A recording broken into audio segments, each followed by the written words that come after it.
బడుగు బలహీన వర్గాల ఆశాజ్యోతి, అతి నిరుపేదల పాలిట పెన్నిది, మాజీ ముఖ్యమంత్రి వర్యులు రాజశేఖర రెడ్డి గారి తాలూకా నామకరణ 2009లో చనిపోయిన 3వ రోజు ఇక్కడ కొంతమంది క్రీడాకారులు, మరి విశాఖ జిల్లా బాక్సింగ్ అసోసియేషన్ మరియు రాష్ట్ర బాక్సింగ్ అసోసియేషన్ కార్యదర్శి అయినటువంటి రవిరాజ్ గారి తాలూకా నేతృత్వంలో మరి మధురవాడ బాక్సింగ్ క్లబ్, భారతీయ బాక్సింగ్ క్లబ్ తరపు నుంచి ఇక్కడ వీడిఏ ఏసీడీ అని చెప్పేసి నామకరణ ఉండేది.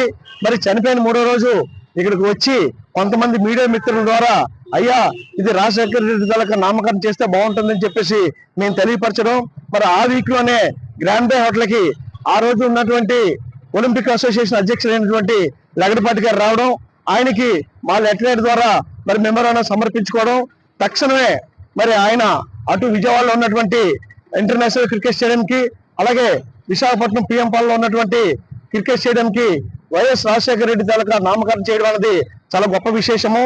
మరి అలాంటిది ఈ రోజు అర్ధాంతరంగా రాజకీయాలు చేయొచ్చు కానీ ఇలాంటి సౌకర్య రాజకీయాలు చేయకూడదని చెప్పేసి మా తరపున, మా యువకుల తరపున, మా క్రీడాకారుల తరపు నుంచి మేము తెలియపరచుకుంటున్నాము.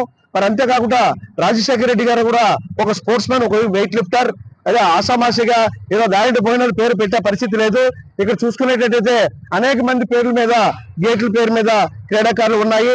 దానికి ధీటుగానే రాజశేఖర రెడ్డి గారు కూడా ఒక క్రీడాకారులుగా మేము భావిస్తూ ఆ రోజున మేము తెలియపరచడం జరిగింది.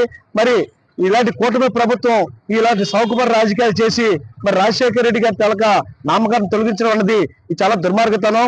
ఎందుకంటే రోజులు దగ్గర పడుతున్నాయని చెప్పక తప్పదు. తక్షణమే రాజశేఖర రెడ్డి గారి తాలూకా పేరు మళ్ళీ నామకరణం చేయాలా.